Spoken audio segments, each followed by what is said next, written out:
all of the ingredients I will be using to make this amazing body butter. Here is everything I will be using. I got this kitchen scale really cheap on Amazon. I'll link it down below. Also, make sure you have a double boiler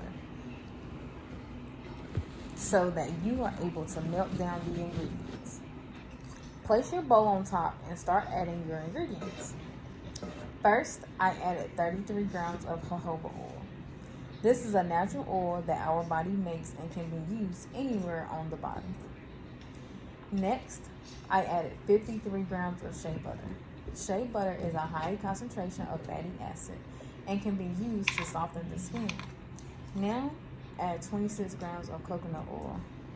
As you can see here, I'm having a little trouble, but coconut oil is great for reducing inflammation and keeping the skin moisturized.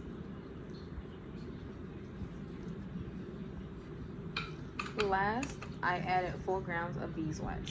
This is the hardest to melt. Beeswax is ideal for taking away dead skin cells. As you can see here, I am just stirring it to kind of help out melt some of the ingredients. Just keep stirring it for a little to help it melt quicker. As you can see, it is melting, but the shea butter and beeswax takes the longest. Here, all of the ingredients have melted, but there are still a few beeswax that hasn't melted yet. Everything has finally melted down, so we just remove it and sit it on a towel, or as I'm using a plastic plate, for 10 minutes so that it can melt down. Then place in refrigerator for 20 minutes. Now it is time to add 1/4 teaspoon of vitamin E oil. This moisturizes and nourishes your skin. Then add a 1/2 tablespoon of arrowroot powder. This is what keeps your body butter from being so greasy. Add as much as you need. This last step is actually optional. You can add about 15 to 20 drops of your essential oil. I'm using my favorite, which is the lavender oil. Then blend it until it is fluffy and to your liking for about 3 to 5 minutes.